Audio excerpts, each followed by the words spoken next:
Road അപകടങ്ങൾ ആർക്കും എപ്പോഴും എവിടെ വെച്ച് വേണമെങ്കിലും സംഭവിക്കാവുന്ന ഒന്നാണ്.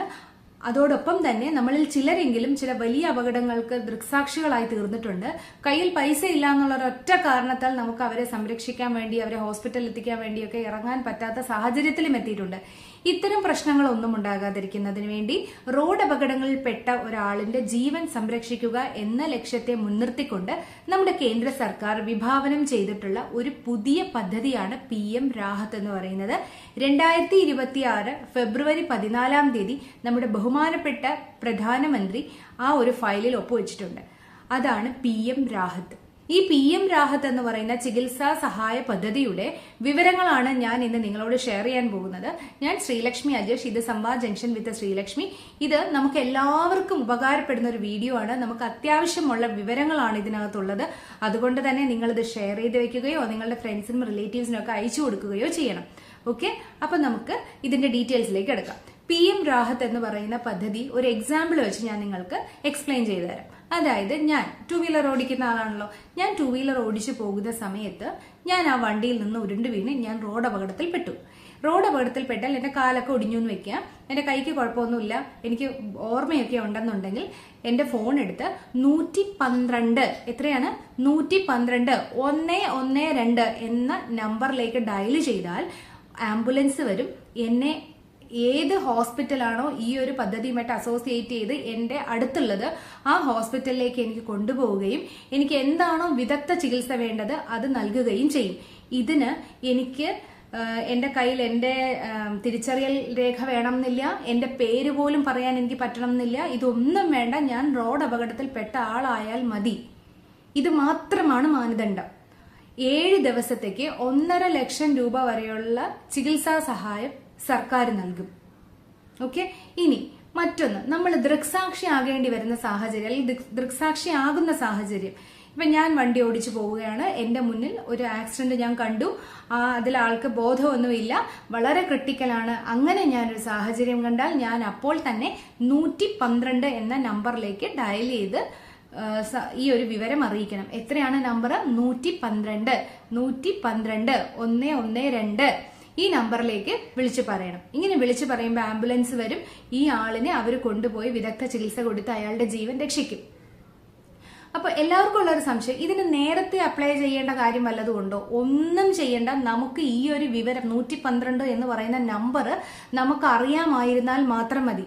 പിന്നെ ഒരു കാര്യമുള്ളത്, ഈ ക്ലെയിം ഉൾപ്പെടെയുള്ള കാര്യങ്ങളൊക്കെ പ്രധാനമായും കിട്ടേണ്ടി വരുന്നത് പോലീസിന്റെ ഒരു ലെറ്റർ ഉണ്ടാവണം, അല്ലെങ്കിൽ പോലീസിന്റെ സ്ഥിരീകരണം ഉണ്ടാവണം. റോഡ് അപകടമായിരുന്നു എന്നുള്ള പോലീസ് സ്ഥിരീകരണം വേണം. ഈ ഒരു കേസിൽ 48 മണിക്കൂർ വരെ ഈ ഒരു പോലീസ് സ്ഥിരീകരണമൊന്നും ആവശ്യമില്ല. ഈ ആളിനെ ഹോസ്പിറ്റലിൽ എത്തിച്ചാൽ മതി. ആ ഹോസ്പിറ്റല് ഈ പറഞ്ഞ പദ്ധതിയുമായി അസോസിയേറ്റ് ചെയ്തിരിക്കുന്ന ഹോസ്പിറ്റൽ ആയിരിക്കണം എന്ന് മാത്രമല്ല, സർക്കാർ ആശുപത്രികളെല്ലാം തന്നെ ഈ ഒരു പദ്ധതിയുമായിട്ട് അസോസിയേറ്റ് ചെയ്തിട്ടുണ്ട് എന്നാണ് അറിയാൻ കഴിഞ്ഞിട്ടുള്ളത്. മറ്റേ ഹോസ്പിറ്റലുകളിൽ, പ്രൈവറ്റ് ഹോസ്പിറ്റലുകളാണെങ്കിൽ 112 എന്നുള്ള നമ്പറിൽ വിളിക്കുമ്പോൾ അവർ തന്നെ നമ്മളെ ഗൈഡ് ചെയ്ത് ആ ഒരു ആശുപത്രിയിലേക്ക് കൊണ്ടുപോയിക്കോളും. അപ്പൊ ഇതിന് വേറെ യാതൊരു തരത്തിലുള്ള മാനദണ്ഡങ്ങളും വേണ്ട. ഇനി നമ്മൾ റോഡിൽ കൂടെ നടന്നു പോകുമ്പോൾ ഒരു വിദേശ പൗരനാണ് ഇത്തരം സാഹചര്യത്തിൽ കിടക്കുന്നത് കണ്ടാൽ അവരെയും നമ്മൾക്ക് ഹോസ്പിറ്റലിലേക്ക് ഈ 112 എന്നുള്ള നമ്പറിലേക്ക് വിളിച്ചു വിടാം കേട്ടോ. അതിന് പൗരത്വമോ തിരിച്ചറിയൽ കാർഡിന്റെ രേഖയോ ആയുഷ് ഭാരത് പോലെയുള്ള പദ്ധതിയിൽ അംഗമായിരിക്കണമെന്നോ യാതൊരു നിബന്ധനയും ഇല്ല. ഞാൻ വീണ്ടും പറയുന്നു, റോഡ് അപകടത്തിൽ പെട്ട ഒരാളായിരിക്കണം എന്ന് മാത്രമേ ഉള്ളൂ. ഇനി വിളിച്ചു പറയുന്ന ആള് ഈ ആംബുലൻസിന്റെ കൂടെ പോകേണ്ടതില്ല, അയാളുടെ മറ്റുള്ള കാര്യങ്ങളൊന്നും അന്വേഷിക്കേണ്ടതില്ല. ജസ്റ്റ് വിളിച്ചു പറയുക എന്നുള്ളൊരു ജോലി മാത്രമേ ഉള്ളൂ. അവർക്ക് ഇങ്ങനെ ഈ ഇൻഫർമേഷൻ പാസ് ചെയ്യുന്നവർക്ക് അല്ലെങ്കിൽ ഹോസ്പിറ്റലിൽ എത്തിക്കുന്നവർക്കൊന്നും അവരുടെ കൂടെ നിൽക്കണമെന്നുള്ള കാര്യമൊന്നും ഇപ്പൊ ഇല്ല എന്നുള്ളത് ഓൾറെഡി സുപ്രീം കോടതി നമ്മളോട് പറഞ്ഞിട്ടുള്ളതാണ്. അപകടത്തിൽപ്പെട്ട ഒരാളിനെ ഹോസ്പിറ്റലിൽ എത്തിക്കുന്ന ആൾക്ക് ആ അപകടവുമായിട്ട് എന്തെങ്കിലും ബന്ധമുണ്ടോ എന്ന് വരുത്തി തീർക്കുന്ന കാര്യങ്ങളൊന്നും ഇപ്പൊ ഇല്ല.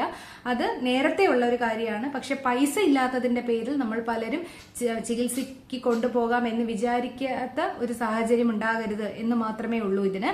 അപ്പോൾ ഇതൊരു പുതിയ പദ്ധതി ആയതുകൊണ്ട് തന്നെ കുറേ കാര്യങ്ങൾ ക്ലാരിഫിക്കേഷൻസ് ഇനിയും എല്ലായിടത്തുനിന്നും കിട്ടാനുണ്ട്. എനിക്ക് കിട്ടിയ ഇൻഫർമേഷൻസ് ആണ് ഞാൻ നിങ്ങളോട് പറയുന്നത്. അപ്പൊ നിങ്ങൾക്ക് ഇനിയും ഇതിനെക്കുറിച്ച് ഒരുപാട് സംശയങ്ങൾ ഉണ്ടാവും. ആ സംശയം എന്തായാലും ശരി അത് കമന്റ് ആയിട്ട് എഴുതി വെച്ചാൽ മതി. എനിക്ക് അറിയാവുന്നത് ഞാൻ പറയാം, അല്ലെങ്കിൽ ഞാൻ അതിനെക്കുറിച്ച് ബന്ധപ്പെട്ട അധികാരികളോട് ചോദിച്ച് പറഞ്ഞുതരാം. പിന്നെ ഒരു പോയിന്റ് ഞാൻ പറയാൻ വിട്ടുപോയത്, ഈ ഒരു ആളിനെ ഇവിടുന്ന് ഹോസ്പിറ്റലിൽ കൊണ്ടു ചെല്ലുമ്പോൾ അയാൾ പൈസക്കാരനാണോ അയാൾ പാവപ്പെട്ടവനാണോ എന്നുള്ള യാതൊരു കണ്ടീഷനും അതിലില്ല കേട്ടോ. അത് ഞാൻ ഒന്നുകൂടെ പറയണു. അയാള് വിദേശ പൗരനായിക്കോട്ടെ, അല്ലെങ്കിൽ വലിയ പൈസക്കാരനായിക്കോട്ടെ, പാവപ്പെട്ടവനായിക്കോട്ടെ, എന്ത് തന്നെ ആയിക്കോട്ടെ, ഇതൊന്നും തന്നെ ഈ ഒരു പദ്ധതിയുടെ ആനുകൂല്യം കിട്ടാതിരിക്കാനുള്ള കാരണങ്ങളല്ല. റോഡ് അപകടത്തിൽപ്പെട്ട ഏതൊരാൾക്കും ഈ ഒരു ആനുകൂല്യം കിട്ടും. അപ്പോൾ നമ്പർ 1 ഓർത്തു വെക്കണം, നമ്പർ 112. നമുക്ക് അപകടമുണ്ടായി, നമുക്ക് സംസാരിക്കാൻ പറ്റുന്ന സമയമാണ്, ഫോൺ ചെയ്യാൻ പറ്റുന്ന സമയമാണെങ്കിൽ നമ്മൾ 112 വിളിക്കണം. അതല്ല, നമ്മൾ കാണുകയാണെങ്കിൽ ഒരാളിന്റെ ജീവൻ രക്ഷിക്കുന്നതിന് വേണ്ടി 112 എന്നുള്ള നമ്പറിൽ നമ്മൾ വിളിച്ചവരെ രക്ഷിക്കാൻ ശ്രമിക്കണം. ഇനി എന്തെങ്കിലും സംശയങ്ങൾ ഒരുപാടുണ്ടാവും, എനിക്കും കുറേ സംശയങ്ങൾ ഇതിൽ ബാക്കിയുണ്ട്. അപ്പോൾ ഇനി കിട്ടുന്ന അറിവുകൾ ഓരോന്നായിട്ട് ഞാൻ നിങ്ങൾക്ക് പറഞ്ഞുതരാം കേട്ടോ. അപ്പോൾ സംശയങ്ങളെല്ലാം എഴുതി വെച്ചോളൂ, ഞാൻ നോക്കിയിട്ട് അന്വേഷിച്ചിട്ട് പറഞ്ഞുതരാവേ. അപ്പോൾ ഓക്കെ, ബൈ.